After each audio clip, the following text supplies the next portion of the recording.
قد جاء مهديكم وظهرت آية فاسعوا بصدق القلب يا فتياني.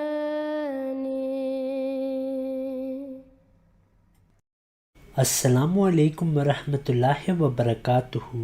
इस वीडियो में हम सदाकत हज़रत अहमद अलैहिस्सलाम के लिए एक और दलील पेश करेंगे और वो है हज़रत मिर्ज़ा ग़ुलाम अहमद अलैहिस्सलाम का तवक्कुल अलल्लाह। हम அன்பிற்குரிய சகோதரர்களே, அஸ்ஸலாமு அலைக்கும் வரஹ்மத்துல்லாஹி வபரகாத்துஹு.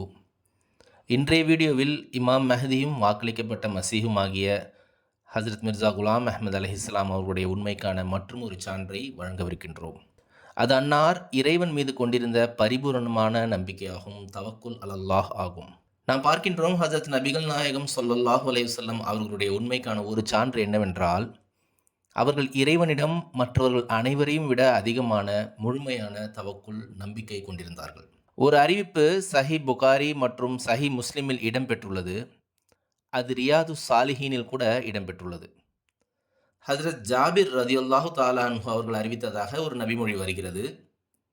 அவர்கள் கூறுகிறார்கள், நாங்கள் தாத்துர் ரிகா படையெடுப்பின் போது நபி பெருமானார் ஸல்லல்லாஹு அலைஹி வஸல்லம் அவர்களுடன் இருந்தோம். நாங்கள் நபி பெருமானார் ஸல்லல்லாஹு அலைஹி வஸல்லம் அவர்களை ஒரு நிழல் தரும் மரத்தின் கீழ் ஓய்வெடுக்க விட்டு சென்றிருந்தோம். ஒரு இணை வைப்பாளர் அன்னாரிடம் வந்தார். அவர்களுடைய வாள் அப்பொழுது மரத்தில் தொங்கிக் கொண்டிருந்தது. அவர் அந்த வாளினை உருவி ஹஜ்ரத் நபிகள் நாயகம் ஸல்லல்லாஹு அலைஹி வஸல்லம் அவர்களிடம், நீங்கள் எனக்கு அஞ்சுகின்றீர்களா என்று கேட்டார். அதற்கு அல்லாஹ்வின் தூதர் அவர்கள் இல்லை என்று கூறினார்கள். பிறகு அவர் கூறினார், உங்களை என்னிடமிருந்து யார் காப்பாற்றுவார் என்று கேட்டார். அதற்கு இறைத்தூதர் ஸல்லல்லாஹு அலைஹி வஸல்லம் அவர்களோ அல்லாஹ் என்று பதிலளித்தார்கள். ஹஜ்ரத் அபு பக்கர் அல் இஸ்மாயிலி அவர்களுடைய அறிவிப்பில் இவ்வாறு வருகிறது, அந்த இணை வைப்பாளர், உங்களை என்னிடமிருந்து யார் காப்பாற்றுவார் என்று கேட்டபொழுது அல்லாஹ்வின் தூதர் ஸல்லல்லாஹு அலைஹி வஸல்லம் அவர்கள் அல்லாஹ் என்று பதிலளித்தார்கள். அல்லாஹ் காப்பாற்றுவான் என்று பதிலளித்தார்கள். அன்னார் இப்படி கூறிய உடனேயே அவருடைய கரத்திலிருந்து வாள் நழுவி கீழே விழுந்து விட்டது. உடனே அல்லாஹ்வின் தூதர் ஸல்லல்லாஹு அலைஹி வஸல்லம் அவர்கள் அந்த வாளினை கையில் எடுத்துக்கொண்டு அவரை பார்த்து, உன்னை என்னிடமிருந்து யார் காப்பாற்றுவார் என்று கேட்டார்கள். அதற்கு அவர், என்னை மன்னித்து விடுங்கள் என்று கூறினார். ஹஜ்ரத் நபி ஸல்லல்லாஹு அலைஹி வஸல்லம் அவர்கள் ஒரு நிபந்தனையின்படி மன்னிக்கின்றேன் என்றார்கள். அது என்ன நிபந்தனை என்றால், நீங்கள் வணக்கத்திற்குரியவன் அல்லாஹ்வை தவிர வேறு யாரும் இல்லை என்றும் நான் அவனுடைய திருத்தூதர் என்றும் சாட்சி கூற வேண்டும் என்று கூறினார்கள். அதற்கு அவர், இல்லை, நான் அப்படி சாட்சி கூற மாட்டேன், ஆனால் நான் உங்களுக்கு எதிராக சண்டையிட மாட்டேன் என்றும் உங்களுடன் சண்டையிடுபவர்களுடன் நான் சேரமாட்டேன் என்றும் வாக்குறுதி அளிக்கின்றேன் என்று கூறினார். உடனே நபி பெருமானார் ஸல்லல்லாஹு அலைஹி வஸல்லம் அவர்கள் அவரை விட்டுவிட்டார்கள்.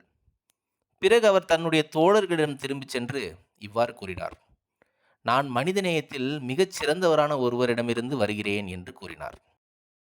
अब हम ऐसे ही वाक़यात हज़रत मिर्ज़ा ग़ुलाम अहमद अलैहिस्सलाम की ज़िंदगी में देखते हैं। இப்பொழுது நாம் ஹஜ்ரத் அஹ்மத் அலைஹிஸ்ஸலாம் அவர்களுடைய வாழ்க்கையிலும் இத்தகைய சம்பவங்களை பார்க்கின்றோம். அது அவர்களுடைய உண்மைக்கு சாட்சி பகர்கின்றது, அன்னாருடைய உண்மையை நிரூபிக்கின்றது. சீரத்துல் மஹதியில் ஒரு விஷயம் சொல்லப்பட்டுள்ளது. ஹஜ்ரத் இரண்டாவது கலிஃபத்துல் மசீஹ் ரலியல்லாஹு தஆலா அன்ஹு அவர்கள் அறிவிக்கிறார்கள், ஹஜ்ரத் வாக்களிக்கப்பட்ட மசீஹ் அலைஹிஸ்ஸலாம் அவர்களுடைய காலத்தில் அஹ்மதி முஸ்லிம்களுக்கும் மற்ற முஸ்லிம்களுக்கும் இடையே கபூர்தலாவில் உள்ள ஒரு பள்ளி சம்பந்தமாக ஒரு வழக்கு நடைபெற்றது. அதற்காக தேர்ந்தெடுக்கப்பட்ட நீதிபதியோ அஹ்மதி அல்லாதவராக இருந்தார். அவர் அஹ்மதியா ஜமாத்தின் எதிரியாகவும் இந்த வழக்கில் நேர்மையின்மையை வெளிப்படுத்துபவராகவும் இருந்தார். இதற்கு பிறகு அங்கிருந்த அஹ்மதி முஸ்லிம்கள் மிகவும் கவலை அடைந்தார்கள். அதன் காரணமாக ஹஜ்ரத் மசீஹ் அலைஹிஸ்ஸலாம் அவர்களுக்கு கடிதங்களும் எழுதினார்கள்.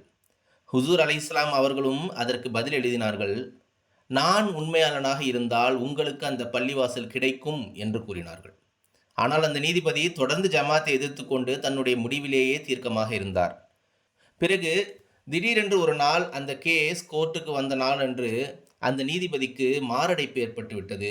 மேலும் அவர் இறந்து விட்டார். புதிய நீதிபதியாக ஒரு இந்து வந்தார். அவர் அஹ்மதியா முஸ்லிம் ஜமாத்திற்கு சாதகமாக தீர்ப்பு எழுதினார். மேலும் இந்த பள்ளி அஹ்மதி முஸ்லிம்களுக்கு தான் சொந்தமானது என்று தீர்ப்பும் எழுதினார். பிறகு சீரத்துல் மஹதியில் இன்னொரு அறிவிப்பும் வருகிறது. ஒருமுறை பட்டாலாவைச் சேர்ந்த கிறிஸ்தவர்கள் ஒரு விஷயத்தை ஹஜ்ரத் வாக்களிக்கப்பட்ட மசீஹ் அலைஹிஸ்ஸலாம் அவர்கள் முன் சமர்ப்பித்தார்கள். அதாவது, நாங்கள் ஒரு விஷயத்தை மறைவாக ஒரு தாளில் எழுதி அதனை மேஜையின் மீது வைத்து விடுவோம். நீங்கள் அதனை பிரித்து படித்து பார்க்காமல் அது என்ன விஷயம் என்று கூற வேண்டும் என்று கூறினார்கள். அதற்கு மசீஹ் அலைஹிஸ்ஸலாம் அவர்களும் பதிலளித்தார்கள். அவர்கள் சொன்னார்கள், நீங்கள் அந்த விஷயத்தை எழுதி டேபிளின் மீது வைத்து விடுங்கள் என்று கூறினார்கள்.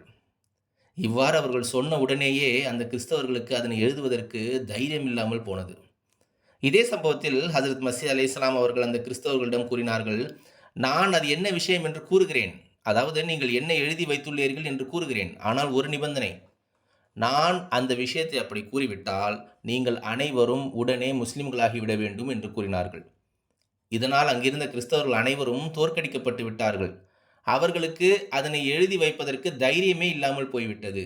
ஏனென்றால் அவர்களுக்கு தெரியும், அல்லாஹ் இந்த விஷயத்தை ஹஜ்ரத் வாக்களிக்கப்பட்ட மசீஹ் அலைஹிஸ்ஸலாம் அவர்களுக்கு தெரிவித்து விடுவான் என்று. ஜஸாக் அல்லாஹ். அஸ்ஸலாமு அலைக்கும் வரஹ்மத்துல்லாஹி வபரகாத்துஹு. Subscribed, make sure to subscribe and click on the bell icon. हमारा बहिश्त हमारा खुदा है, हमारी आला लज़्ज़ात हमारे खुदा में है, क्योंकि हमने उसको देखा और हर एक खूबसूरती उसमें पाई। ये दौलत लेने के लायक है अगरचे जाम देने से मिले, और ये लाल खरीदने के लायक है अगरचे तमाम वजूद खोने से हासिल हो। ए महरूमो, इस चश्मे की तरफ दौड़ो, ए महरूमो, इस चश्मे की तरफ दौड़ो, ए महरूमो, इस चश्मे की तरफ दौड़ो कि वो तुम्हें सैराब करेगा। ये जिंदगी का चश्मा है जो तुम्हें बचाएगा। मैं क्या करूं और किस तरह इस खुशखबरी को दिलों में बिठा दूं, किस दफ से बाजारों में मुनादी करूं कि तुम्हारा ये खुदा है, ता लोग सुन लें, और किस दवा से मैं इलाज करूं ता सुनने के लिए लोगों के कान खुलें।